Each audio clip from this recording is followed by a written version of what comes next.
From McCain Auditorium on the campus of Kansas State University in Manhattan, the K-State Radio Network presents now a lecture by CBS News correspondent Charles Kuralt. Kuralt is the 59th lecturer in this series. He has been with CBS News some 25 years, is best known for his travels across America and for his anchoring of the CBS Morning News. Now to the stage, and Kansas State University President Dwayne Walker. We wish you good morning, and is the PA system functioning? How about the control booth? There we are, thank you.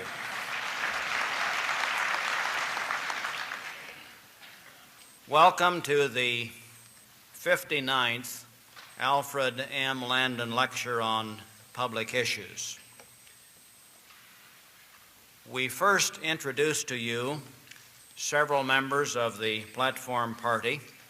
On your right, Mr. Bill Rogenmosher, who is our student body president. Bill.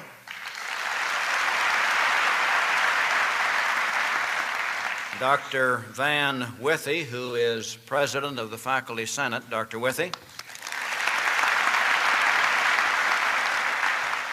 On your left, Dr. Bill Richter, professor of political science and chairman of the Landon series. And Mr. Edward Seaton, my apologies, Edward. Mr. Edward Seaton, who is publisher of the Manhattan Mercury and chairman of the Landon Patrons. Mr. Edward Seaton.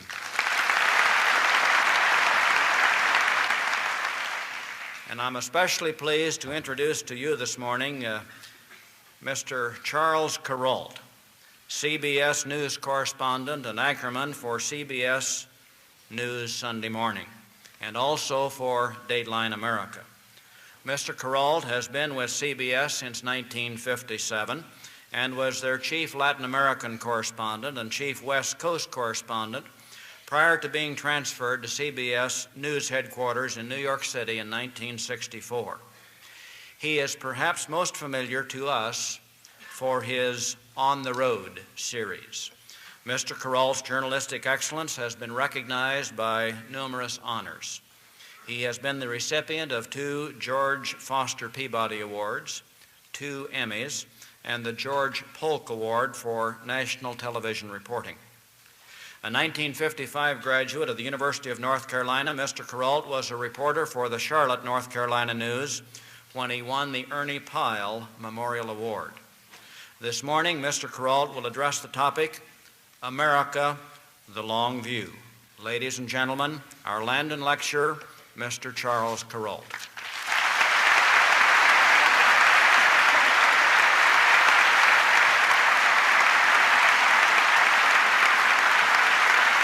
Thank you.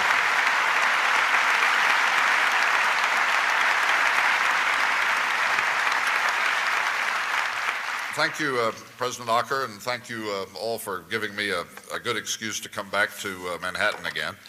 I think any reporter coming before an audience like this in times like these as part of a distinguished lecture series like this would be remiss if he didn't just briefly analyze President Reagan's economic policies and the troubles he is facing in Congress and the changes that are apt to occur in the Soviet Union as the result of the death of Brezhnev and the rise of Yuri Andropov to the post of General Secretary of the Communist Party, and just where we are as a country and where we are going from here. And I sure wish Cronkite were here to do all that for you, because of course I can't. CBS never lets me cover anything important. They've had me out on the church suppers and county fairs beat for all these years.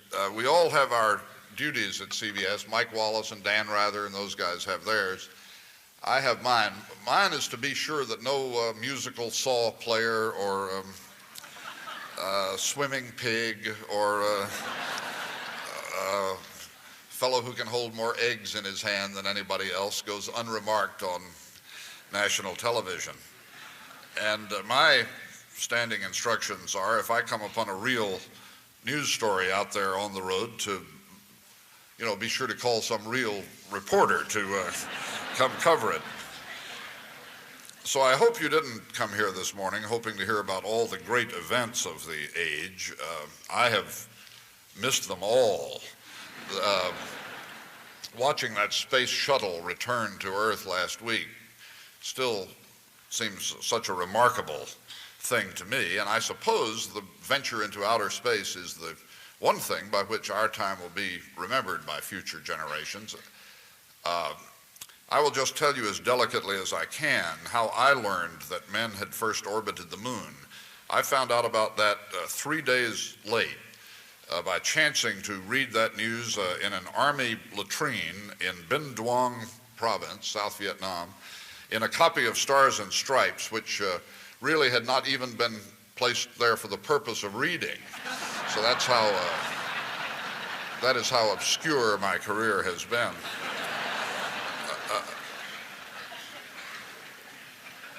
But I have comforted myself with the thought that if you have spent 15 years, as I have, just wandering around the country, feeling the seasons change and listening to stories, CBS doesn't even know where I am. They don't care where I am. But probably that way you do get a feeling for the country that you might miss if you were forever covering only the big events. And so that's what I would like to talk with you about this morning, briefly. The country that I have known and wandered as a reporter for about 25 years. 25 years sounds like a long time to me, but when Governor Landon peruses these remarks, he will laugh, one of those Alf Landon belly laughs at my presumption in claiming to know anything about the country after a mere 25 years. And I don't claim to know as much as he does. He has enlightened me more than once from his chair on the porch over there in Topeka about the true nature of the country. He has seen it change. We're just back there talking with the press, the student press and others, and I was telling them, he told me once that he could remember personally the most important changes for the farmer. The first, he said, was rural free delivery. He remembered when that came in, he said. And I checked, and sure enough, rural free delivery came in the second Cleveland administration, 1896, when Alf Landon was already an observant young man of 10 years old or so. He said that RFD was unimaginably important because it meant the farmer didn't have to wait until Saturday when he drove into town to find out the news of the world. It came to him, to his mailbox in the form of the daily newspaper. And now, for the first time in human history, the farmer on his farm could talk about the news with his family after supper. He became well informed, and that changed America. And then Governor Landon said the next great change was, of course, this line of work I am in, broadcasting. Now this once isolated farmer can see the news occurring in Vietnam or Poland or any distant place, and better even than before, come to conclusions of his own about what American policy should be. And he can hear the issues debated and look those politicians in the eye. I thought I heard in those remarks of his a note of regret that television hadn't come along by 1936 so that the voters might have looked him in the eye. I think he thinks, and I think he's right, that he'd have done better than he did that year when against FDR he managed, you remember, only to carry Maine and Vermont. Leading, as he said to me with a smile, to that well-known American political adage, as Maine goes, so goes Vermont.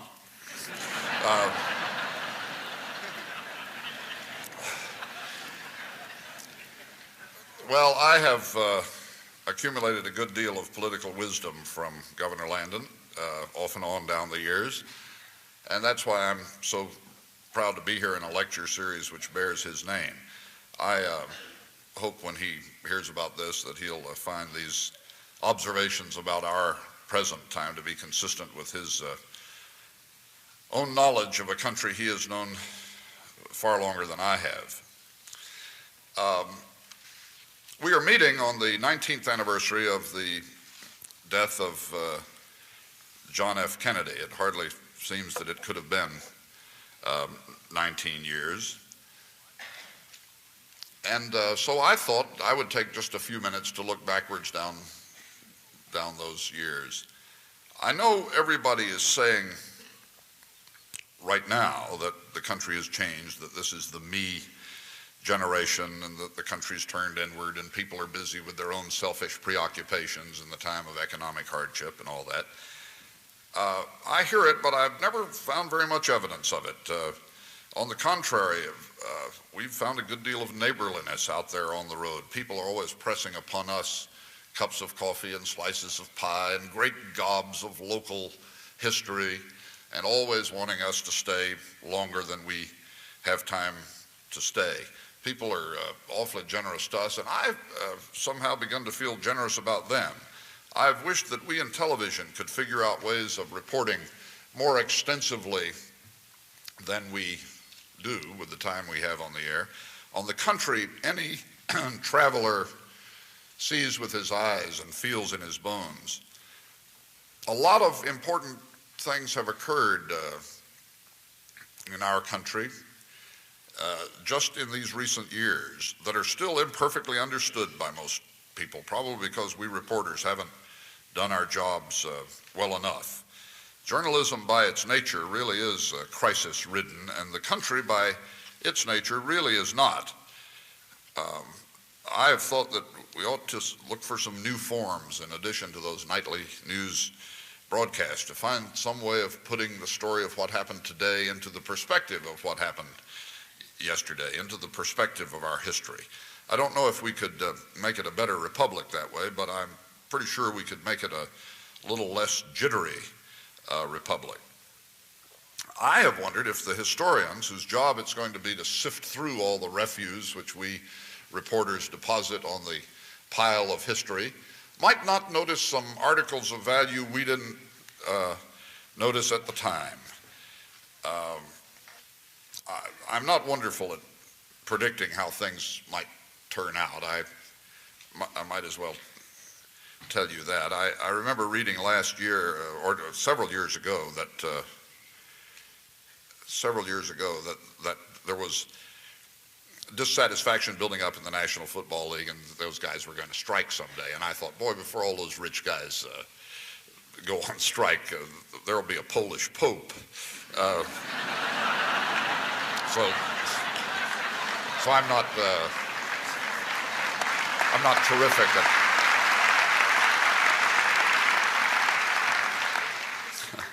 So I'm not terrific at foreseeing the future.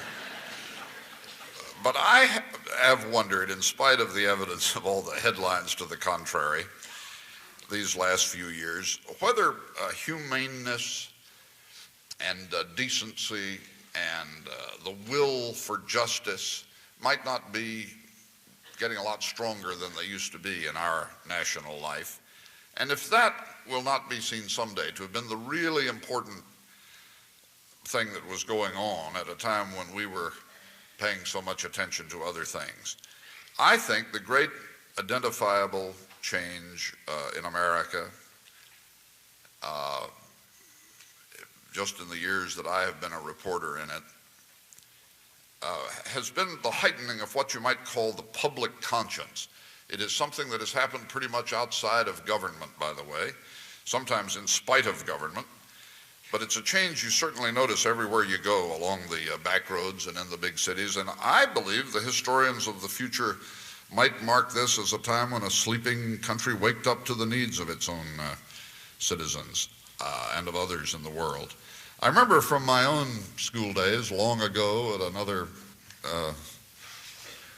university, the old question, when will there be justice in Athens? And the answer, there will be justice in Athens when those who are not injured are as indignant as those who are. I think I can see an approach to that ideal here in our time. We carry around with us, you know, we Americans, this old naive idea that there's a solution to every problem. It's an idea which gets us into terrible trouble from time to time, I might add. But let something go wrong in this country, and you can be sure somebody will form a committee, and somebody else will hire a hall, and next thing you know, people are at work on the problem just as if there really were a solution to it. It's the most appealing thing about Americans. In our society, in our time, maybe people who are not injured really are becoming as indignant as those who are. I could tell you a lot of homely stories to make the point. When I think of Americans, I think of Gordon Bushnell, for example. Mr. Bushnell lived up there in northern Minnesota. He always thought there ought to be a straight highway from Duluth to Fargo, and the state wouldn't build it. And so about 25 years ago, he decided he was just going to have to build it himself. And with nothing but a number 2 shovel and an old wheelbarrow and an ancient John Deere tractor, he just started building the highway, dickering with landowners for the rights across their land. When we met him, he had finished about 13 miles, had about 180 miles to go, and he was 78 years old, but he just kept on working on it all his life. Secure in the knowledge that someday Minnesota would see that he was right and take over this onerous task from him. I think an important thing has happened in American life. I think without much attention being paid to it, men and women like Mr. Bushnell and a lot of others I could tell you about, and a lot you could tell me about, have become sort of the rule rather than the exception in our national life. I think the most important thing about our country that's become evident just in recent years is that even in a big, complex, technological society like this, with technical wonders appearing every other day, it is still so true that one man or one woman can make so much difference.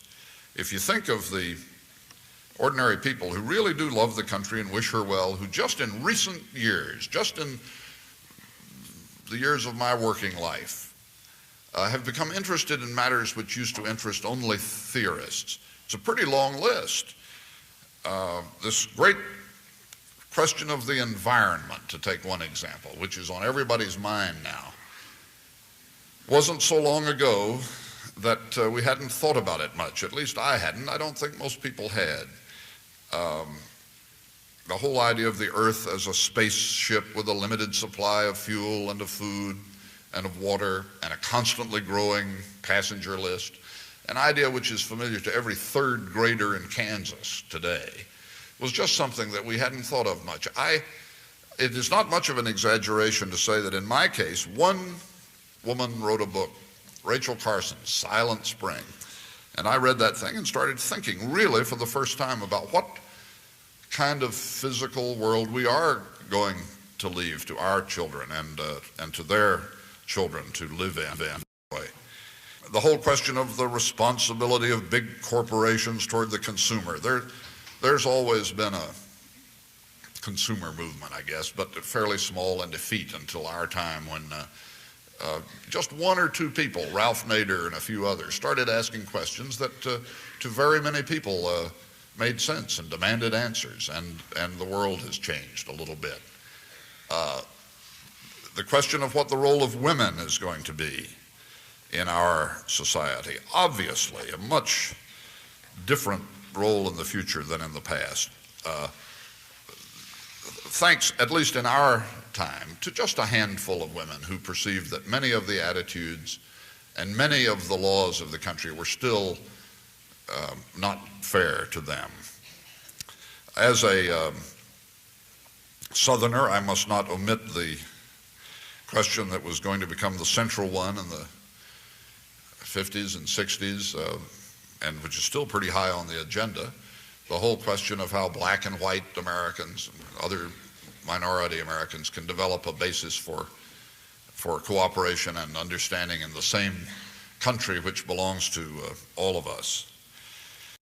well, it's less than that, but the point I wish to make is that none of these things were national concerns. A few people made them national concerns.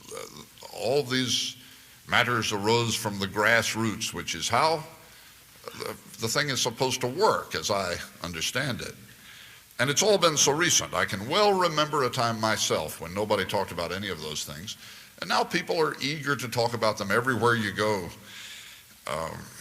along the back roads and in the small towns. There's no such thing as a silent majority. Expression so much to hear it, I thought of a hayseed sitting on the fence out here somewhere, watching the world go by, keeping his mouth shut. You can't find that fellow in America anymore.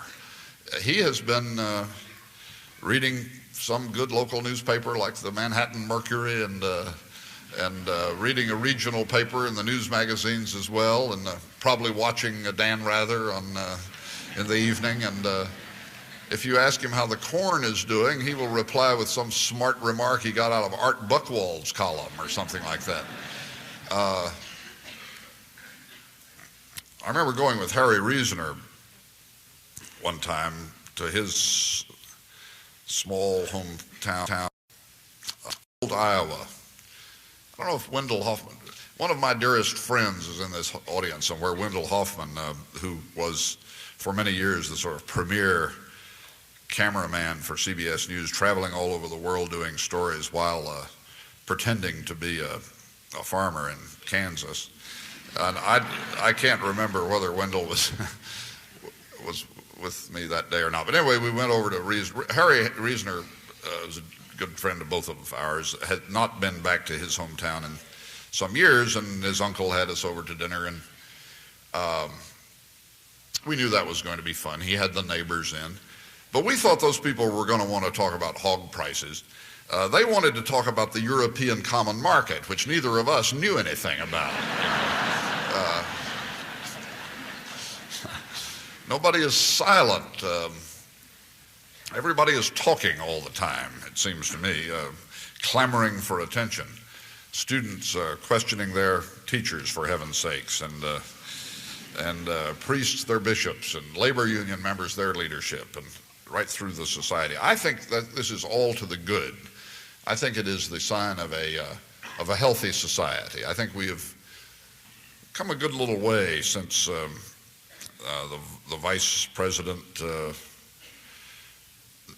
not the one who became president and lost that election to Jimmy Carter, the one before that, used to accuse us in the press of forever elevating dissenters to national prominence. I never thought Spiro Agnew understood the country very well. We don't have to have dissenting voices or even hostile voices. What we have to fear is the suppression of such voices. I went out on the road 50, spent a deal of time right in Kansas. Well, we visited every state, to tell you the truth, many times, and we're still at it. And if you could have been with me on that long journey, lobsterman off talking with a wheat farmer out here in western Kansas, or Chinese Americans in California, just listening to people talk accents out their communities and their families and their hopes for themselves and the country.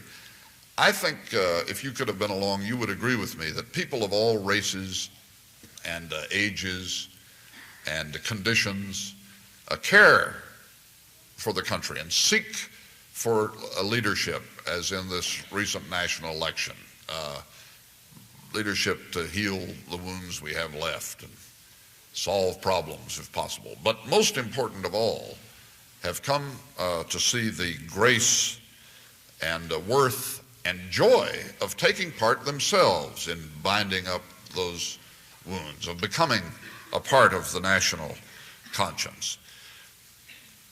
I argue that this is a big change in America, and that it's an irrevocable one.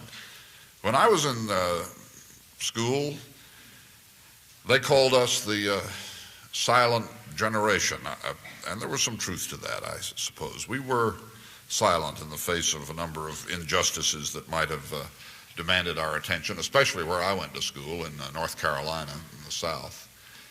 I hope that our kids, who I'm afraid are being called a potentially new silent generation, will keep in mind that that is how societies decay, silently.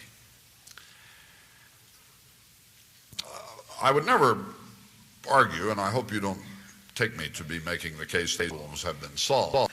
I haven't been traveling around the country with my eyes closed. I know we still have many pressing problems. But after getting to know the people of the country a little bit, I must say that they're the source of my hope. To underestimate them is a mistake. It always has been. If you look back in our history a little bit, a little farther than I have been, you can find amazing stories there. It just seems to me that if the Americans of, say, 200 years ago this morning could face all the problems they faced, they had just won a war. They weren't entirely sure, I guess, 200 years ago today that it had been won for good. To do this most unlikely thing, against the odds, to start a country, in spite of the regional jealousies that existed in that time, which make today's regional jealousies look small by comparison, and the conflicts of special interest which abounded amongst the new states. And if they could do what they did, and if the Americans of President Lincoln's time could watch the whole thing fly apart in hatred and patch it together again in blood as they had to do, and if the, speaking of hard times, if the Americans of my parents' time could be hungry as so many of them were, and jobless as almost everybody was at one time or another, and still go on more concerned about the future of their children than about their own future, then it just seems to me that we, with our infinitely greater resources, do not exactly have to despair at joining the struggle to solve the dilemmas of the present moment. A little bit of a sense of history really does help. I was, last year I was out at the University of Wisconsin doing something. I got to talking to that, come to think of it, the very school that is bound for a bowl game.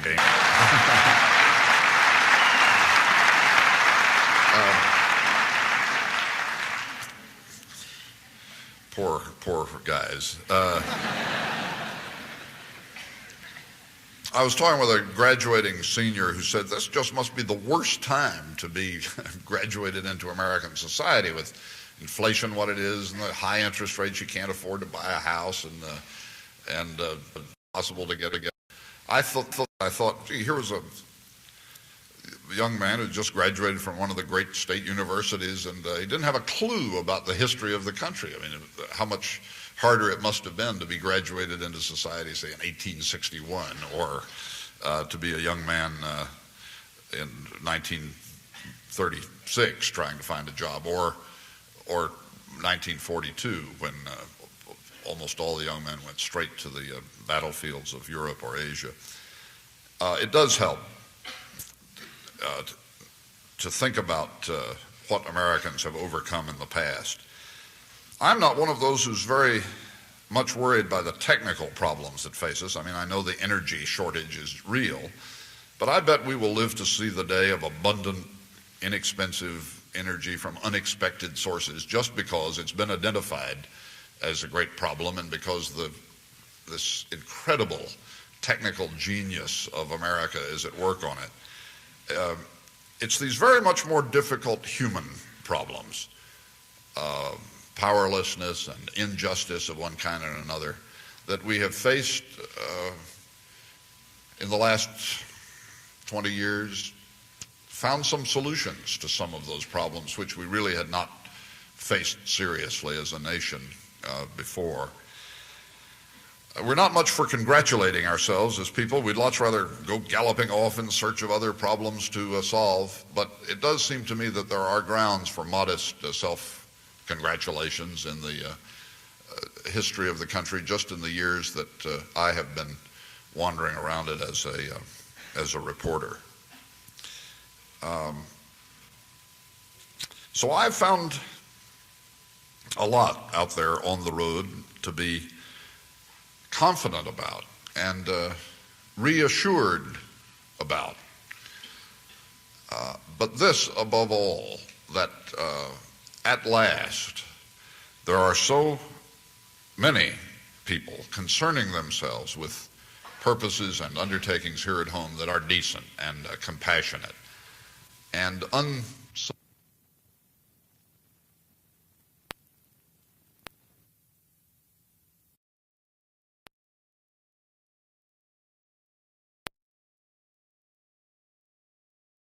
unsullied by arrogance or hostility toward other people or delusions of superiority or motives of greed.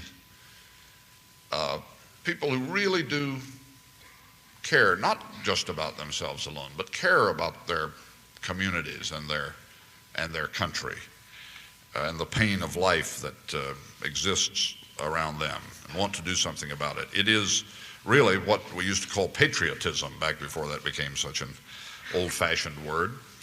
So I am one of those who has hoped that we are growing not just in numbers and wealth and all the ways that have always mattered so much, but that we may be growing as a society in more important ways, in wisdom and humanity. Thank you.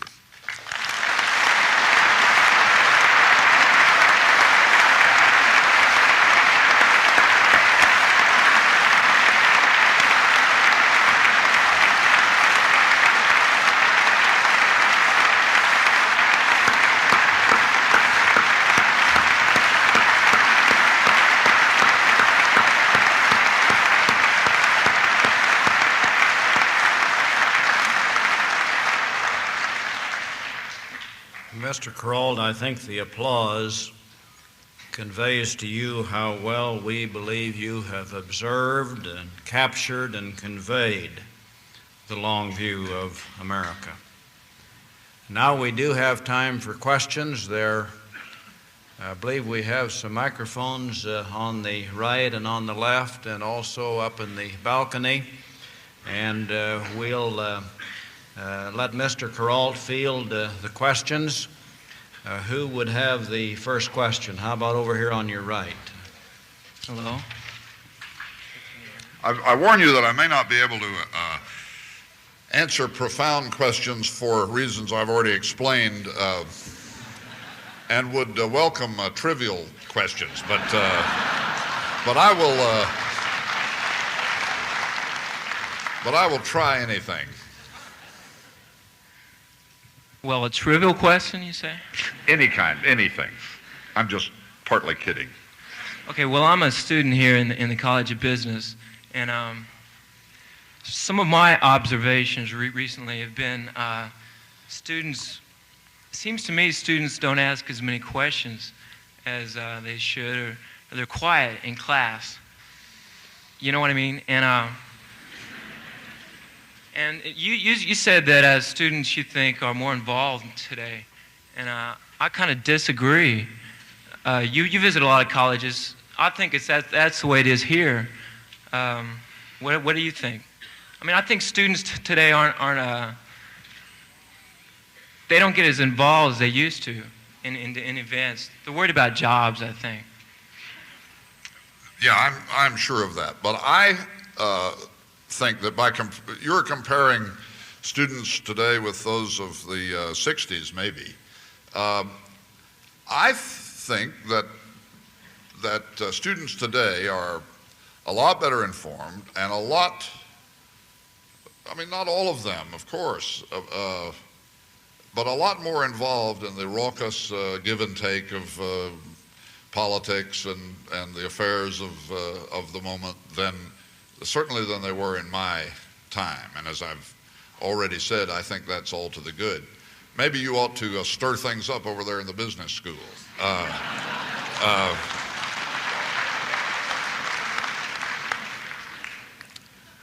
I was really trying to make a comparison with my own student days when I said that. But if you'd been out and around during this recent political campaign, I think you'd have been very much impressed by the fact that hardly any political campaign can be carried on today without the active involvement of a lot of college students and high school students, for that matter.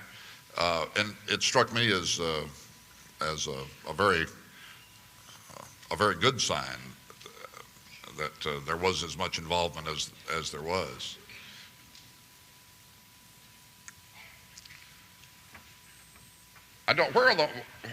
Where are you?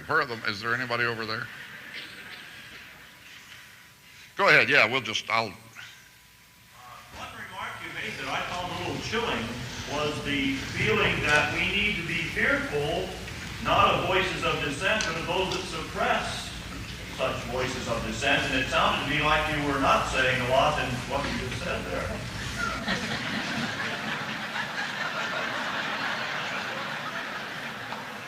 Share with us, from the point of view of the press, some of the fears, some of the concerns about the suppression of free speech and the importance of being able to allay some of the things that we may not even know about.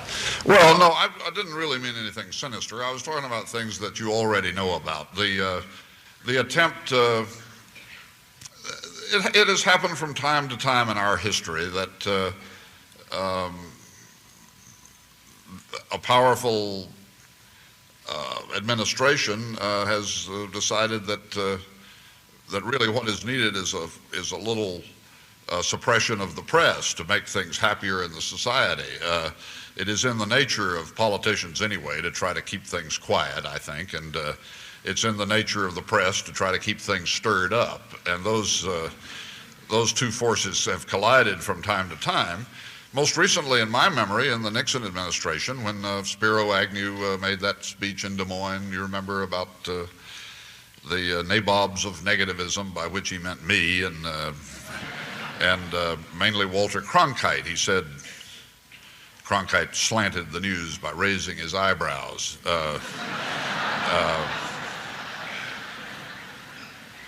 The country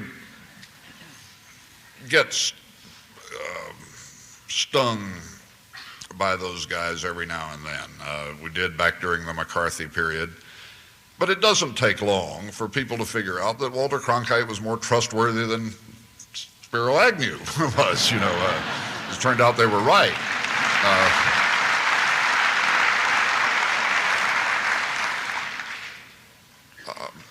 I love all this clamor and debate myself. As I said, I think it's the sign of a healthy society, and people deplored the excesses of the last political campaign. I must confess I sort of enjoyed it all. Hearing politicians call one another scoundrels has in it, to me, the good, healthy ring of a country that ain't dead yet.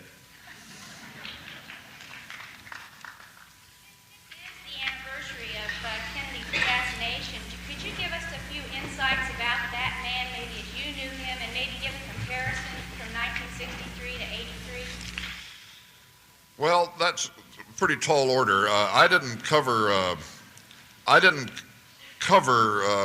John Kennedy as president. I did cover him during the political campaign in 1960 for a while. Covered both Nixon and Kennedy in that campaign, and I must say that John Kennedy was fun just from a reporter's point of view. He was fun to cover. He enjoyed the give and take with reporters, which Richard Nixon, even in 1960, really didn't. Nixon was suspicious of the press, figured that we were out to get him, said so later on, you know, after losing the governorship of California in an unguarded moment, said, well, you won't have Nixon to kick around anymore. He was always felt that the press was against him.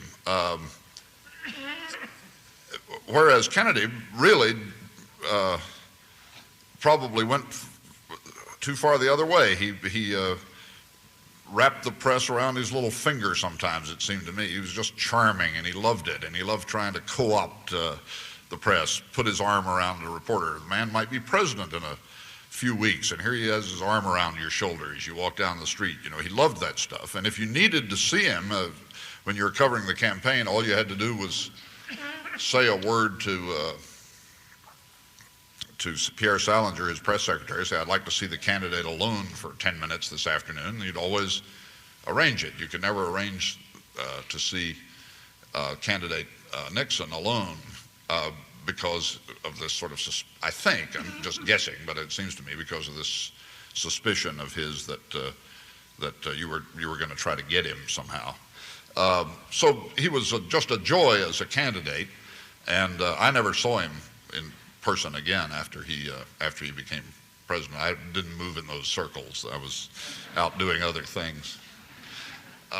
But I think that the people who knew him probably all have fond memories of the spirit he brought to the office, and whether you agree with his policies or not. People forget he was in terrible political trouble. He was just about as popular as Jimmy Carter there when he made that political trip to Texas, and he might have lost the next election. Yeah. I have a trivial question for you. Okay. Why is it that so many national figures have trouble seeing Kansas as anything but a state of 3 million farmers?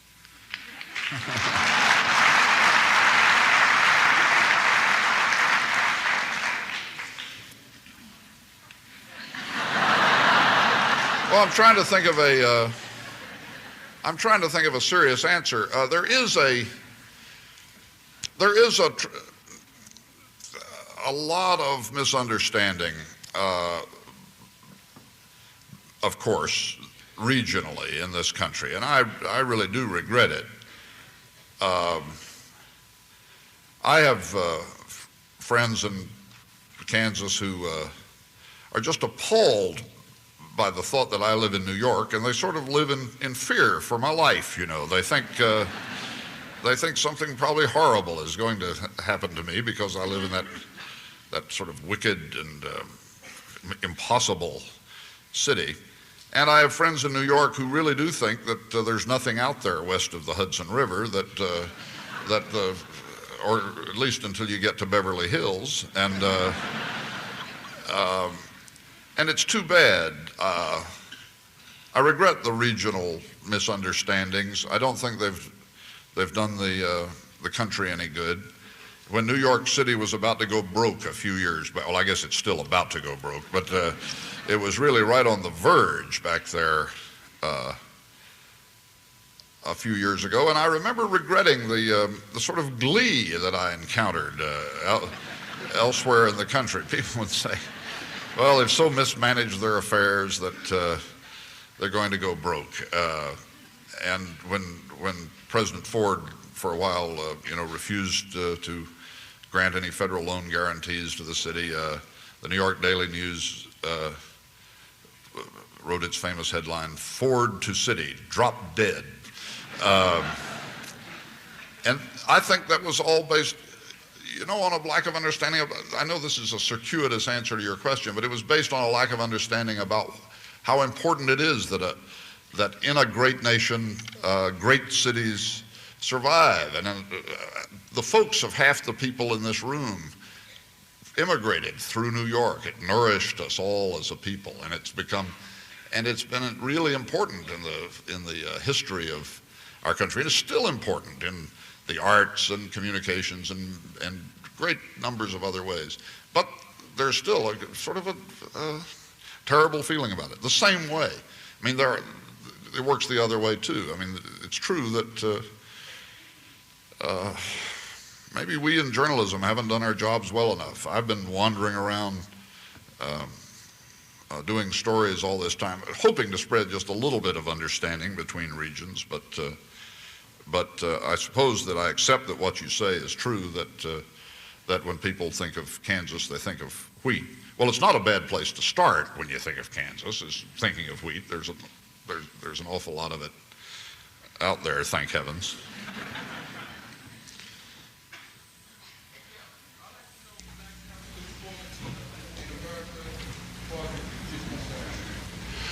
The question is, what do blacks have to look forward to in America as far as the future is concerned?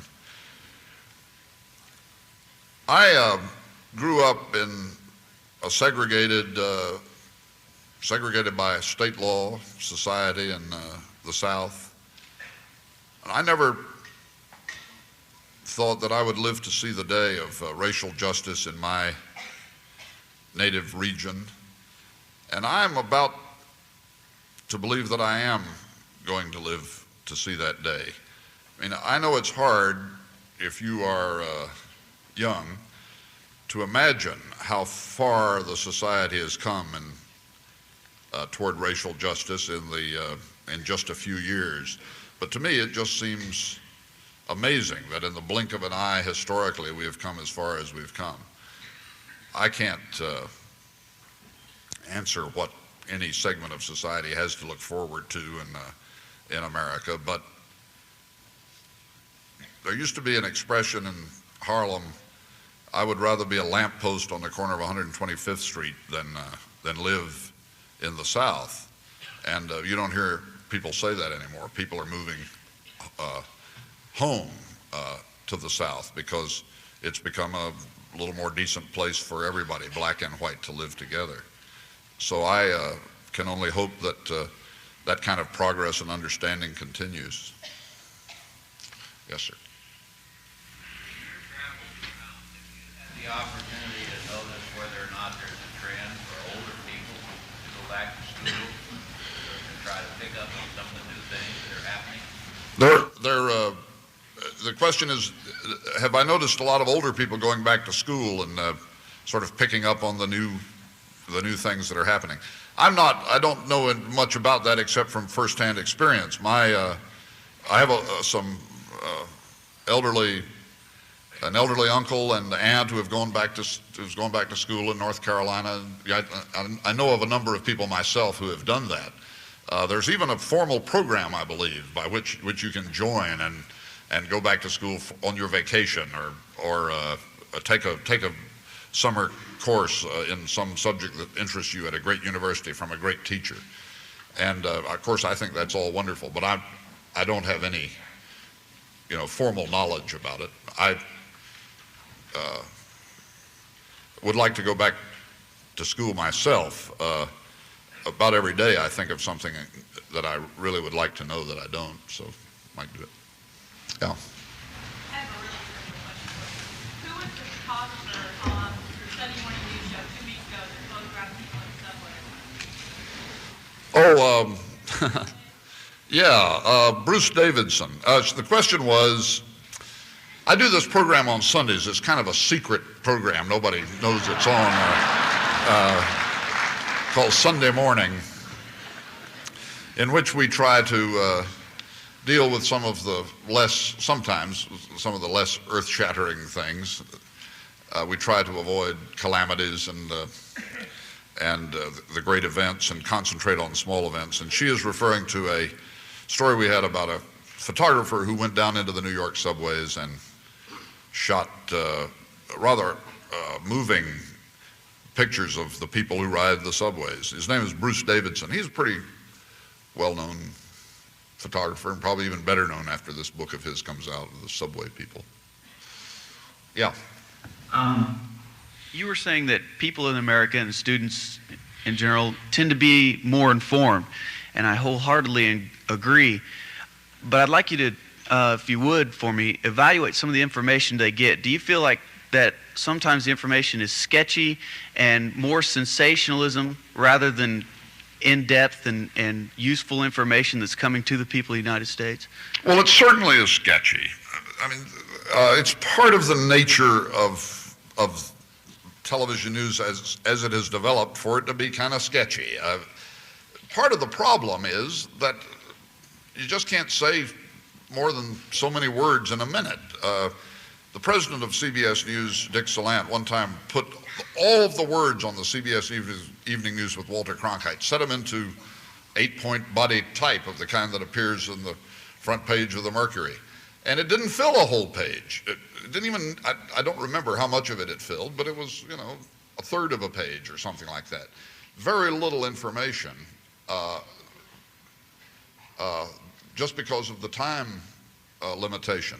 And it is certainly true that there is a tendency on many television news programs now to limit the stories to a minute and a half. This is especially true of the local shows. Keep moving, create an artificial sense of excitement, and ring those bells and flash those graphics. Try to keep people watching, because if they're, turn away to go to the bathroom, they'll miss something important, though it really isn't important. I do think that there is an unfortunate tendency to turn journalism into show business. But on the other hand, there are some serious and thoughtful things on television, I think, and the viewer just has to pick and choose. We're going to have a lot more choices. Pretty soon it's not going to be 6 or 7 channels, it's going to be 70. And I think that's all to the good. All these voices, from among which you can choose the people you wish to tell you the news, the ones you believe. If you don't believe Dan Rather, you can try somebody. Of course, you should believe Dan Rather, but if you don't, then you can choose somebody else. And I have come to believe that it's important that we also remember there's an off knob on the thing. That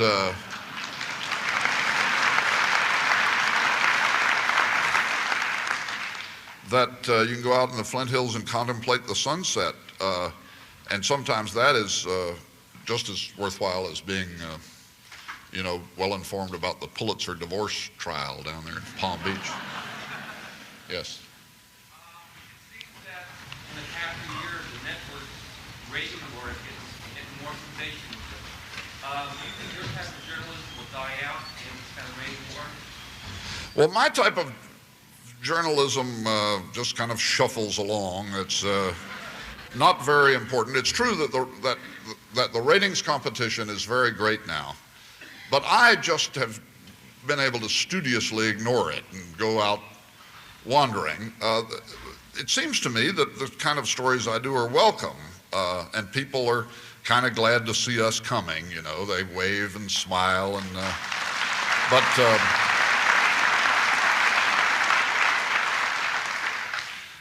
it's almost as if they're expecting us to show up. I don't see how we could die out, because we went to Sopchoppy, Florida one time to do a story about worm grunting. I don't know if you know about worm grunting in Kansas. You pound a stake into the ground, preferably with a truck spring, and then rub very hard across the stake with the truck spring, and it sets up a vibration in the ground which earthworms find very disagreeable, and you pick them up because they wriggle to the surface, and then you pick them up and go fishing. And I didn't believe that, but sure enough, there are people around Sopchoppy, Florida, who make a living at it. If you do it in the national forest, it will not surprise you to learn you have to have a federal worm gathering permit. That's the truth. You put it in the window of your pickup truck. No, I got sidetracked. We were going to, we drove into, there's not much in metropolitan Sopchoppy. We drove in there the main building is Mr. M.B. Hodges' bait store, and we went up there to see where we could see some of this going on. And as I drove in, there was a guy leaning against the door whittling, not carving anything, just making a pile of shavings the way we do in the South. And as I walked by, he just looked up at me and said, I knew you guys were going to show up here sooner or later. It was as if he'd been standing there waiting for us. So I'm not terribly worried about these little on-the-road stories dying out. I suppose that as long as I find romance and fun in wandering around, they'll probably let them stay on. Yes. I agree that there has been progress made as a whole over the nation, or over the nation as a whole. But what do you think of a judicial system that frees a known assassin attempt on the president's life? What do you think of a judicial system that was free a criminal that has made a known assassination attempt on the president's life? Well, I don't want to duck the question, but I'm really not qualified. I mean, your guess is as good as mine about what. Yeah, I understand. Your guess is as good as mine about what could be done to make the insanity defense work out in a better way than that. Like a lot of Americans, I was kind of disturbed by that story too. But one of the curses of being a reporter is that you keep trying to see both sides of every question, or the 3 or 4 or 10 or 12 sides of every question, for so long that after a while you really begin to see them. And in tough legal matters like that, among others, I can see several good arguments which conflict. So I really don't know. I have to say that it's not my field, and I don't have a solution, but it disturbed me too. Well, maybe we have time for 1 or 2 more. Doesn't anybody have yeah? No, anything. It's a contemporary question. The question, I'd like your opinion on, it seems to me, the recent tendency of the press to begin to overlook a number of gaps on the part of President Reagan. He seems to be playing with the facts. It seems to me that presidents in the past have had to pay dearly for, and it seems to the point where he's done it so much now that the press is beginning to do. The question is, isn't the press being overly generous to President Reagan when, by overlooking or ignoring or treating in a lighthearted way misstatements of fact that he persists in making at his news conferences? It does seem to me that he's getting a little easier ride than some presidents before him might have. I would hate to think that it's because all the reporters who cover President Reagan have just like him so well that they want to cover up for him when he makes little errors of fact. But now that you raise the question, it does seem to me that he is having a little easier go of it than other reporters. I mean, if Jimmy Carter had misquoted statistics to make the unemployment situation look better than it is, it does seem to me that we would have jumped right down his throat and made a big, enormous case out of it, and that the press has sort of seemed to chuckle and forgive in the case of President Reagan. Perhaps it is because they genuinely like him so much. On the other hand, we know about all those misstatements of fact because they've been reported in the press, and I'm sure that everybody in this room knows what we're talking about. So it isn't that the press has overlooked those things. It's just that anyway, yeah, I know what you mean, and I think that I think maybe the honeymoon with the president has lasted a little longer than these honeymoons usually do. Somebody said somebody on Jimmy Carter's staff said he never had a honeymoon at all. It was a one-night stand before the press just started jumping down his throat. You've been listening to an address by CBS News correspondent Charles Kuralt, speaking in the series of Landon Lectures on Public Issues at Kansas State University. Kuralt spoke on his view of America, having covered it for the past 25 years for CBS. The broadcast was originated by Extension Radio Television Film at Kansas State University. Our engineers, Del Staub and Len Parker. This is the K-State Radio Network.